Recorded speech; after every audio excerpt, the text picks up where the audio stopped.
Welcome to the Banford Camera Club monthly meeting. Tonight's speaker is John Middleton. John is a retired pastor occupying himself as an amateur photo naturalist in North Central Florida. He has been a member of the Banford Camera Club for years and graciously shares his knowledge and expertise with others. Tonight he will be talking about why this, not that. Though our skills and equipment may offer us a wide range of photographic possibilities, most of us enjoy a few subjects or styles more than others.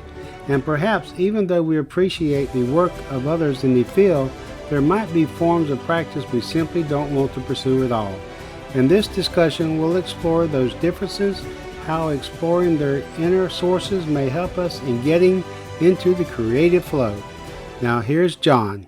That we've been having some great guest speakers from outside, and you're stuck with me tonight. But it is June after all. I'm going to kind of pick up on some things that I have done before for the club, but I'll give enough background for those who weren't there for the earlier presentations. I promise you won't be lost. You will note that there is paper and pen. Please, everyone, make sure you do have paper and pen. I'm going to ask you at a couple of times during this to write some things down, and then we'll come back to those. So as one of those, you probably ate that. You go, I'm not in 11th grade anymore. But nonetheless, I am. And so we're going to do it that way.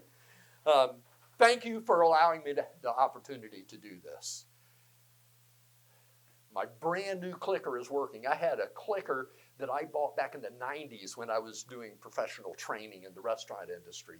And the little doohickey that goes in the USB port is in some library or garden club or something somewhere around North Central Florida, but it is not where my clicker is, so I had to buy a new one. So I'm thrilled that it's actually working.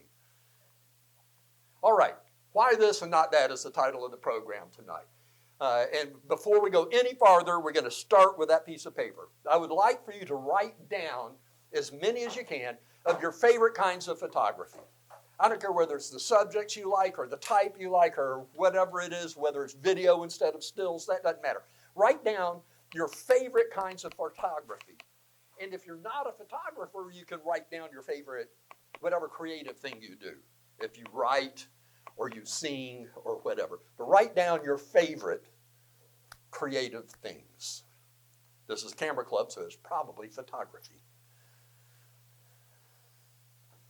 When you're done, if you'll lay your pen down on top of the paper in front of you, that way I'll know that it's time for me to jabber some more.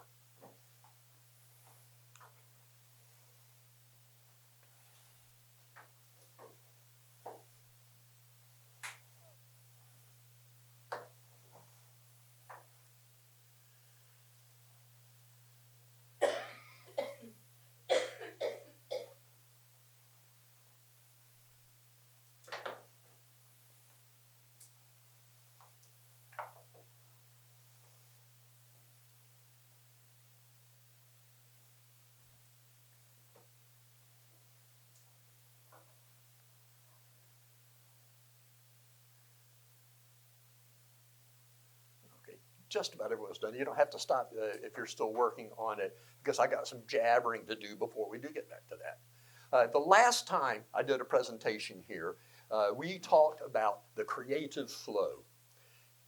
Raise your hand if you can remember a time when you got in the flow, and let me describe what that means. When I'm in the flow, say I'm processing photos, and there's times that I'm just doing a task, but there are times I really get into it, and I'm doing that, and ideas are coming and I'm seeing things, and then I stop and I go, I'm starving. And I look and I go, I've been doing this for 4 or 5 or 6 hours, and the time just went by because I was in the flow. I think I'll stop, take a swing by the restroom, and go get something to eat. So that's, being in the flow. You're just so into it that the world around you disappears. Raise your hand if you've ever been in the flow with anything that you do. Yeah, so we've all been there. It's a great place to be. And that presentation was all about what that flow is. And we came up with this little diagram. Even the pointer works. Can't really see it up there. The Venn diagram. With photography, our workshops and much of what we do, we have someone's skills. We have workshops about tools and equipment. Technique falls into kind of the overlap of those two. And so much of what we focus on in creative things has to do with technique and tools and skills and abilities. And those are important. They're critical. You can't do it without the correct tools and the right techniques, right? But there's another element, and that's the heart. I use the word heart because it's an important word to me. There are other words that could be put there. There was a good study that illustrated the importance of that. Some professors of photography, as a matter of fact, asked a series of professional photographers to send them 20 photographs, 10 that were part of their business photography, and 10 that were their personal photography. Then they took all these prints, that was 200 prints. They got 20 photos from 10 different professional photographers and gave them to professional judges who had no idea what this was all about, didn't know where, all they knew is they had 200 photos to judge. They did all of their judging. 85% of the awarded works in that judging were personal works, not professional works. Because in their personal work, they weren't doing what they needed to do. They were doing what their heart called them to do. They were following how their spirit was called forward to take that vision within themselves and materialize it photographically. And judges who knew nothing about that could tell the difference in the quality of the work. Okay? So that was the whole gist of the last one. I took an hour and a half, and I just gave it to you in 5 minutes. See, the ones who weren't here, you're really lucky.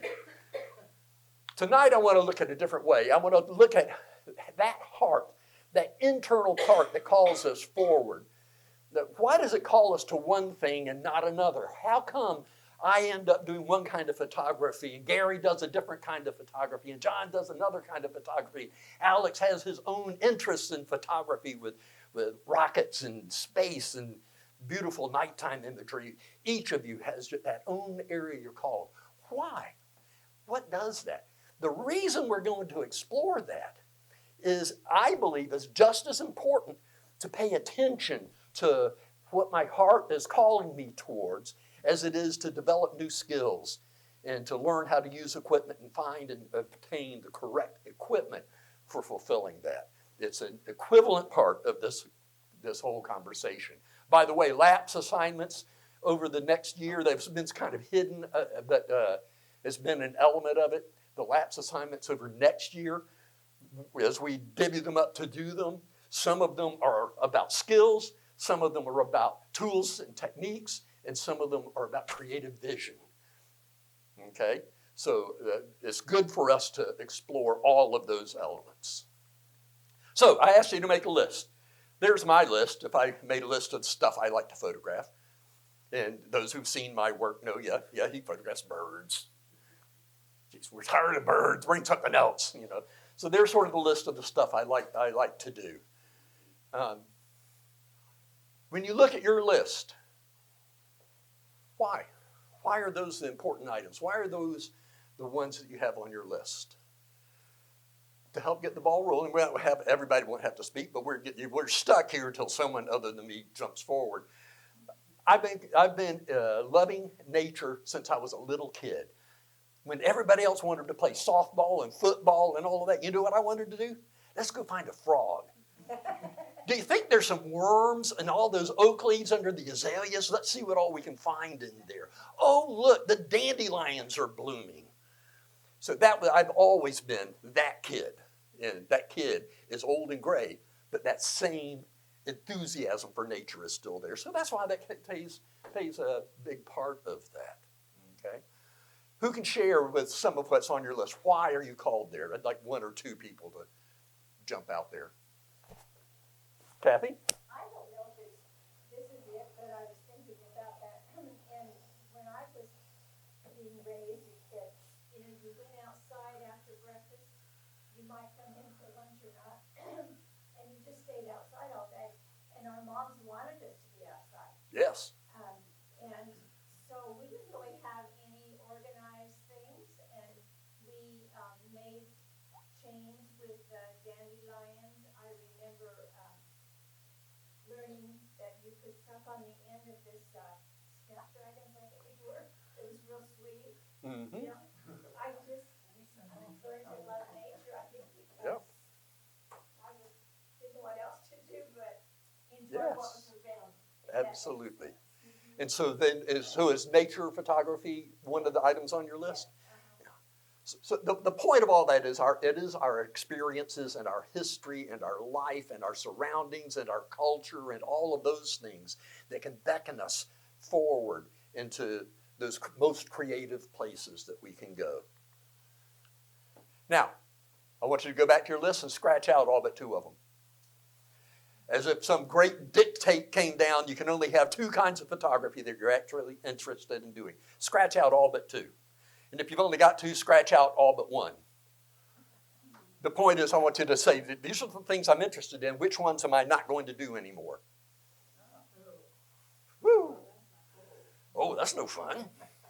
Wait till you see where we're going later. Same thing when you put your pen down, I know that you've completed that. Don't worry, I'm not collecting all of these. This is all so that we're engaging, not just listening to me, but we're engaging ourselves in the dialogue about creativity. Okay.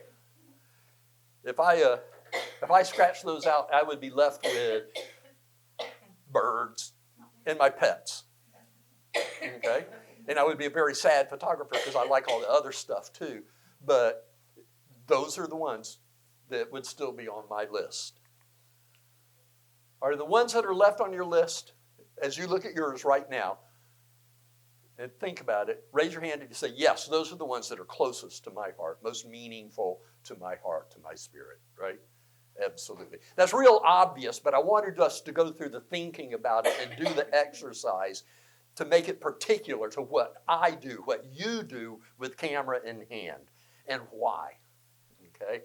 Yes, out of that list, they're all close to my heart, some even more so than others.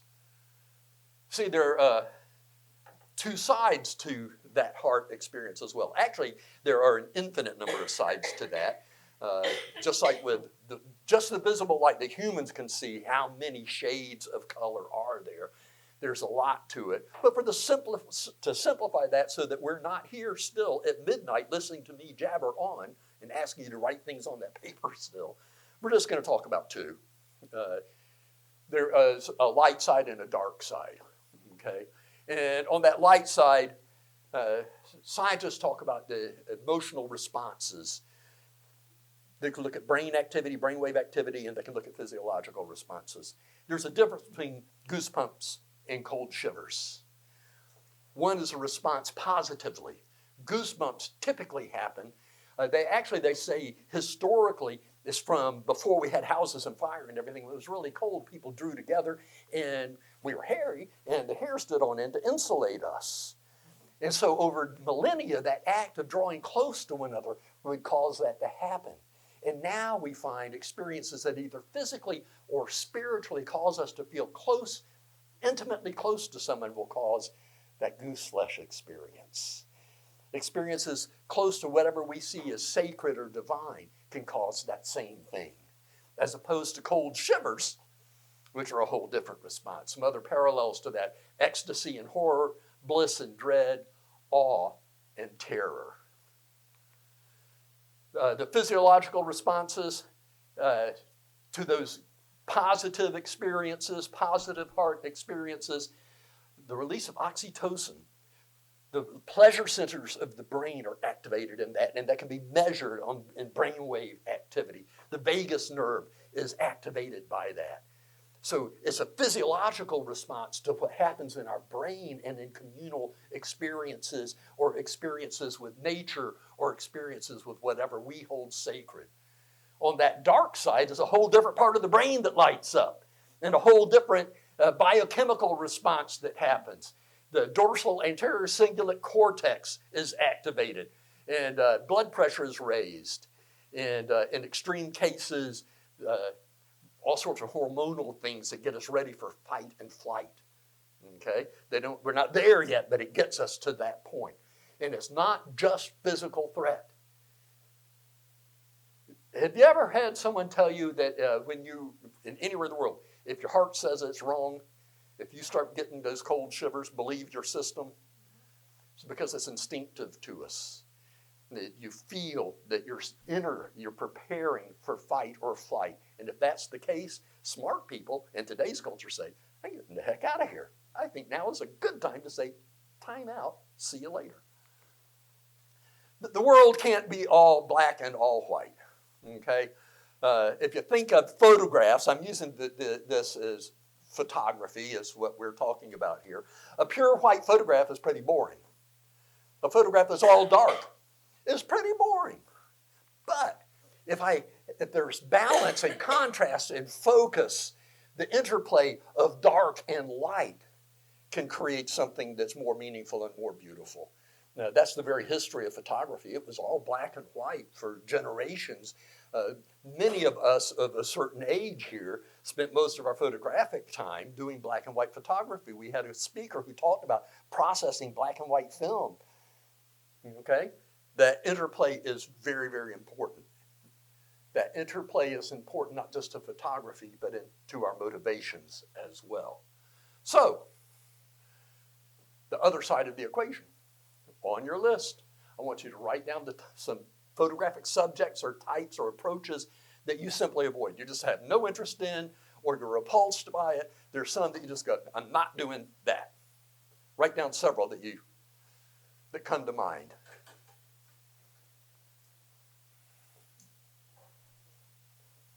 For those who are professional photographers in the room, this has nothing to do with your professional work. We're all talking about your personal work. Because Rob may hate photographing some subject, but if a client calls and says, Rob's on his way with a camera, but his heart's not there, all of his skills and experience and technique and equipment. I had a bad experience recently. People. Save it. We're going to get to that because that's coming up. Please save that if you don't mind sharing it with us, because I would. Excellent. All right. Same thing when the pens are down. I will assume that you have come up with several that you dislike.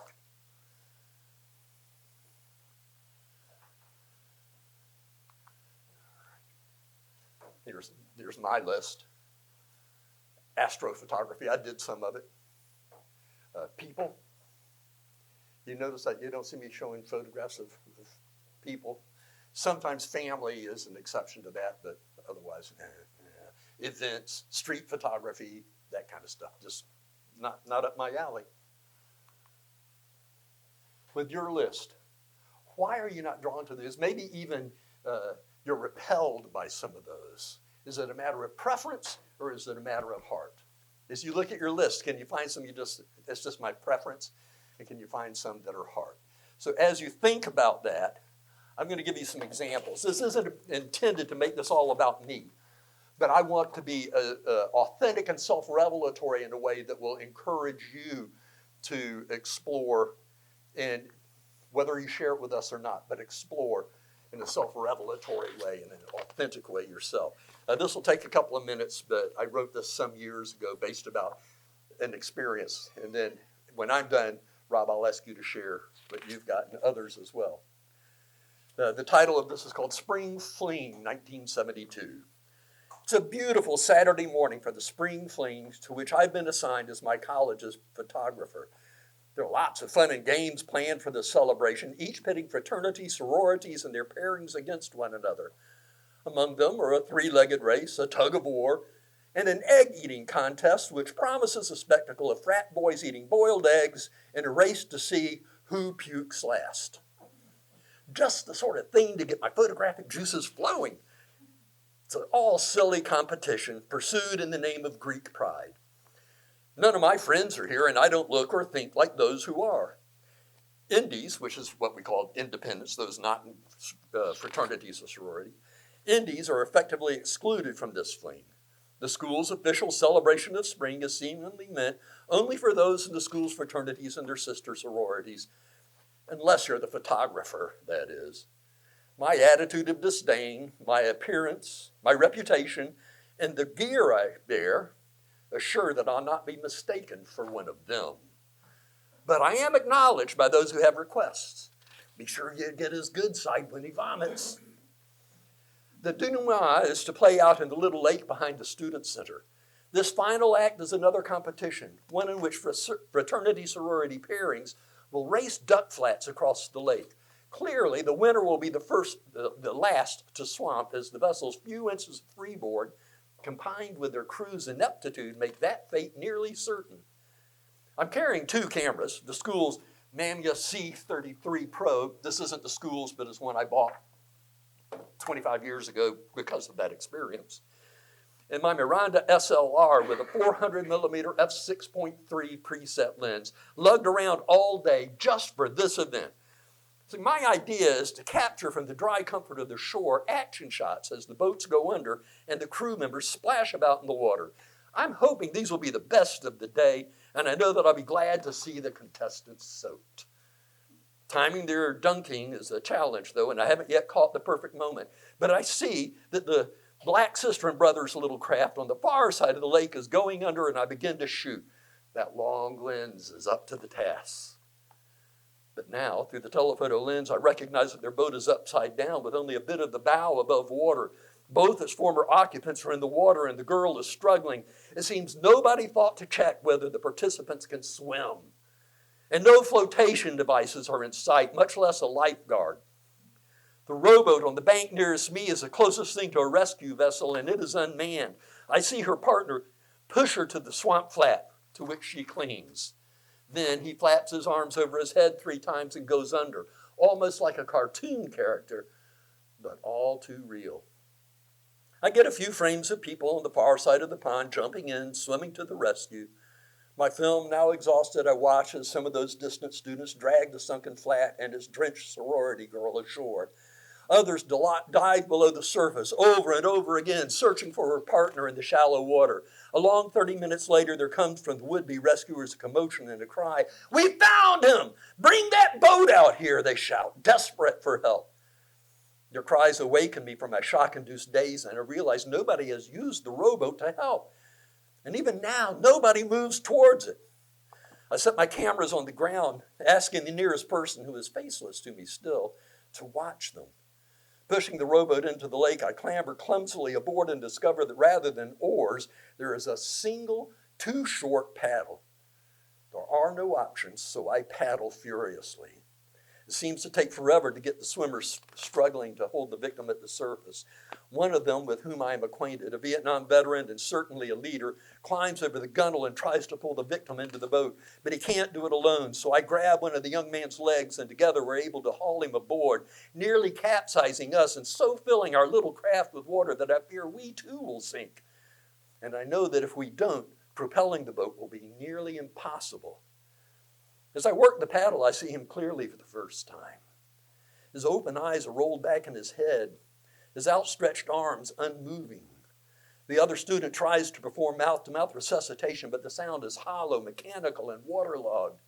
I know, we all know our fellow student is dead. I paddled that boat like hell to get my macabre cargo ashore where paramedics were waiting. Neither they nor any of the other adults had gotten wet or to this point done a damn thing but watch as uselessly as the stunned kids who'd stood and stared on that other shore. Nor did our coming ashore stir the paramedics to sudden action as I'd expected. Perhaps they were moving professionally and deliberately, but in the moment they seemed either nonchalant or uncaring. That same veteran student continued resuscitation efforts but was unceremoniously, rudely pushed away. The professionals loaded the gurney on the ambulance and drove away without using their lights and sirens. Nothing more was said. There were no announcements or statements. Kids in light-colored jerseys just gathered together with lots of hugging and more crying than I had ever seen. There was no other photographer with whom to seek mutual comfort, so I went to find my cameras. They were right where I left them, their guardian long gone. Soaked and stunned, I picked up my gear, went home, and told my friends what had happened. As kids of that age and of that era were wont to do, we wasted away the rest of the day in a futile attempt at escape. It was Monday before I overcame internal resistance and developed the film. When it dried, I made contact sheets. On the 2 1/4 film, I had a great shot of a popular campus leader in mid-egg puke. Big smiles and laughs were captured at each of the other contests. Then I looked at the 35 millimeter on which I captured all the duck flat race, and there it was, the shot. My subject's arms flapping over his head, his motion-blurred panic face just at the water's surface, his last gasp before going under. I tried to print that one photo, but couldn't bear to watch as the image emerged in the developer, so I destroyed the print, the contact sheets, and the film, all of it. In my mind, I burned it all, but I can't recall the specifics of their destruction. But the image of that boy's face during and after his death remains vivid. That photo was good, the sort of news photographer dreams about. It might have set me on the road to becoming a real photographer. Those few frames might have been life-changing, but that was not to be. Never again did I attempt assignment photography. For the most part, I gave up photographing people altogether. I've tried many times, but in every instant, technique escapes me. My creative eye goes blind, and all I can see is his face in extremis. I've attended many deaths and officiated dozens of funerals and memorial services in the 50-plus years since that fine spring day in 1972. I've cared for people as they died and embraced those who mourned them. I've cried at my own losses, too, and continued to do the hard, lifelong work of grieving. Now, grayed by age, I don't fear death, though the potential circumstances just before that end do give pause. But I do still fear reliving his death, of seeing his desperate, grimacing face in my viewfinder. That was a long way to get there, but it wasn't, again, to be about me. It was to encourage you to think of the things that shape our heart, how that affects our photography, and how it affects our lives. I asked you to look at your list and go, these things that I don't want to photograph, is that because of my heart, or is it simply a preference? So as we look at my list there, I can tell you, astrophotography is just a preference. When do you do astrophotography? At night. Where do I want to be at night? In bed. Thank you very much. If it's early evening, on the couch with my dogs, or if it's early morning, on my couch with my dogs. But other than that, no, it's at night. That's just a preference. I could do that again. I'm not sure what I could do about photographing people. So what I'd like you to think about is this. Am I okay with liking some subjects or styles but not others? How have my preferences changed over time? What fostered that change? Can I overcome resistance to some styles if I need to do so? If that, and here's the big one, and we're going to take a moment to talk about that. If that dark side is of the heart just as much as the light side, if that experience that I had in the spring of 1972 is just as real to my heart as my love of nature and the creation is, could diving into that also lead me to creativity, to the creative flow? So I throw that out, looking at your list.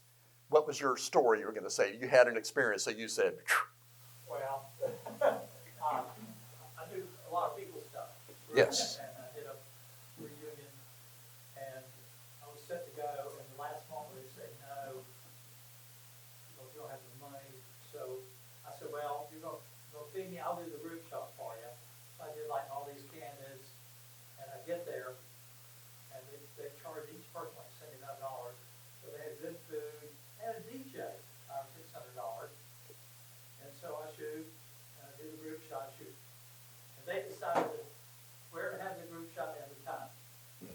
It's 6 o'clock, the sun's going down, the light's coming up on the people, 15 women sitting down, 67 people, and I move everybody back. I take 17 pictures, I get 3 good ones, I'm happy. But anyway, they wanted to use all my free candidates. yeah. And I said, well, in my brain, I said, well, you paid $600 for the DJ, that's gone, the food's gone, and the photography's left. And so I sold a few 8x10s, and I went, I'm not doing this again. Yes. It so disgusted me because I put my heart into it, and then nobody even thought about me. And they got a refund.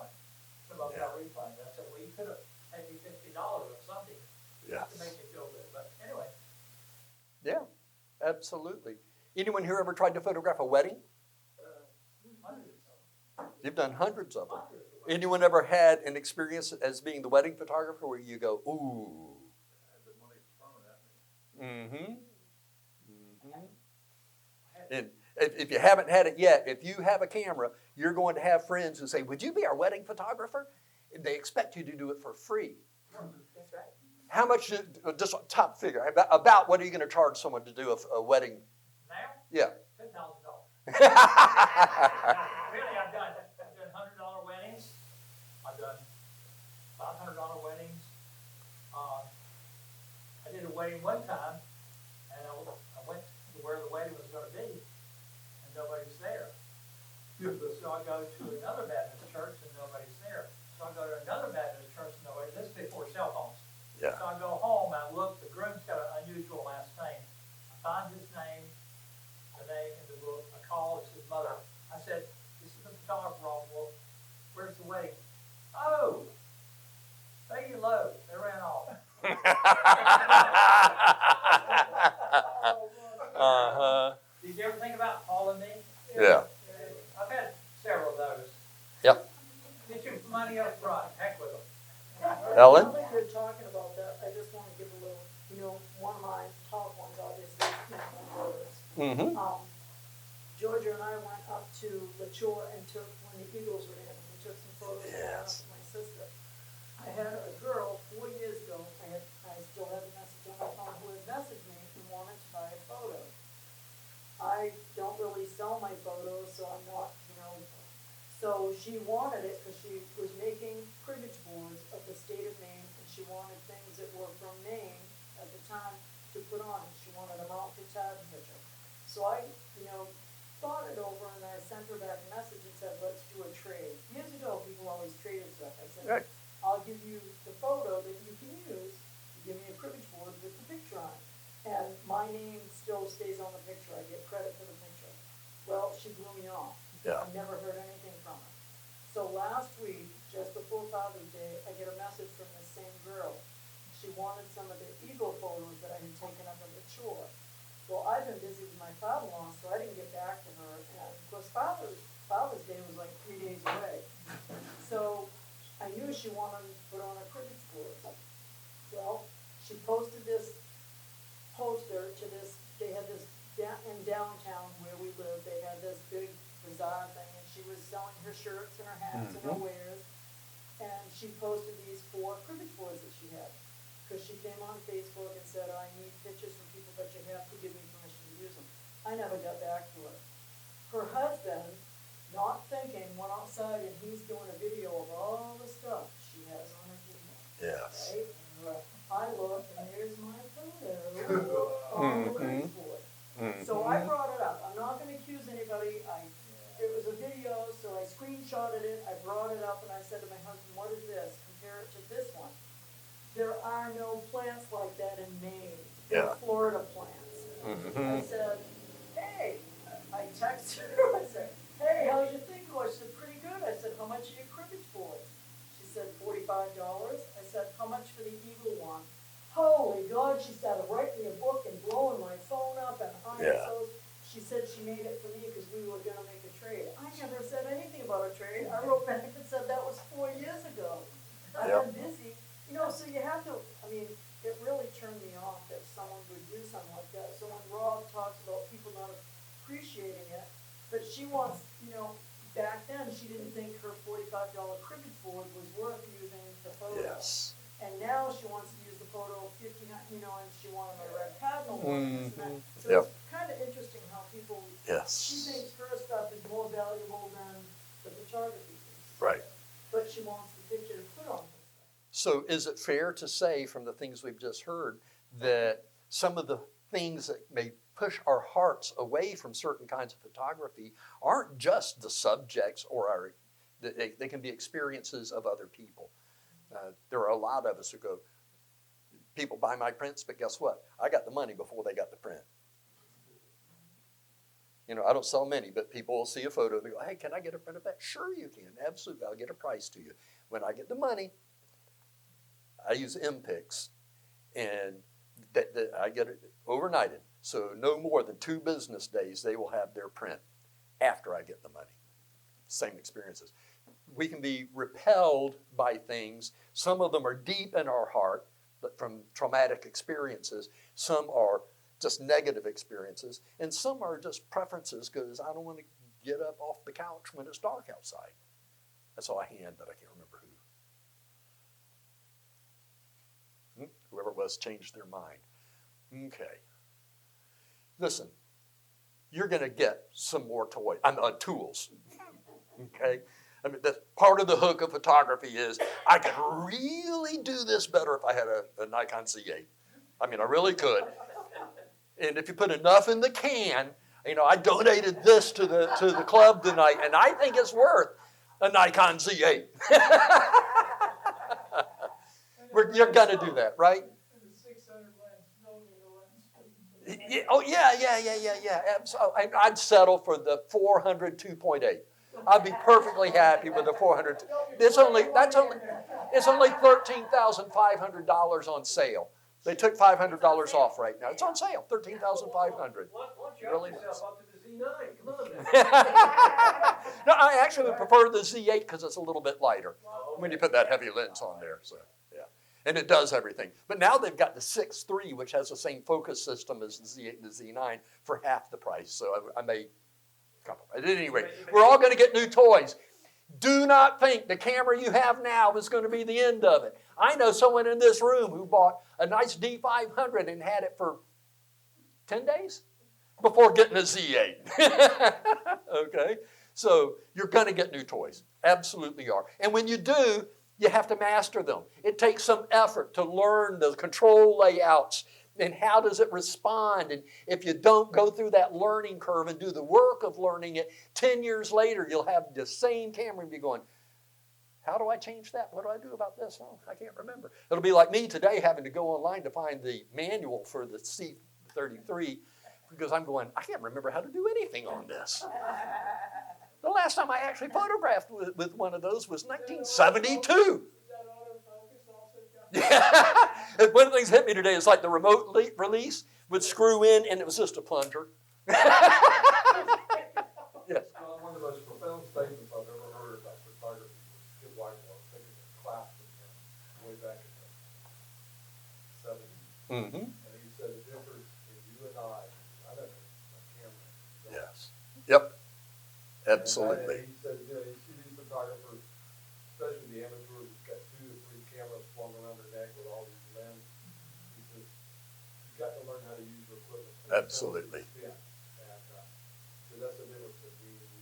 Absolutely.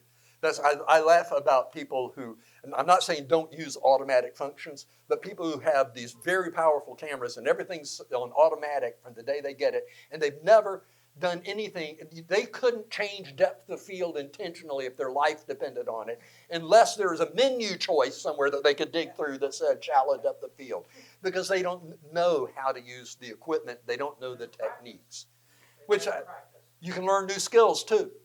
When you get new equipment, you're learning the new equipment. You can also learn new skills. You can learn how to do focus stacking. You can learn how to do long shutter release photography. That's what LAPS is about, is to learn some skills you get. It's not necessarily my type of photography, but let me go do some.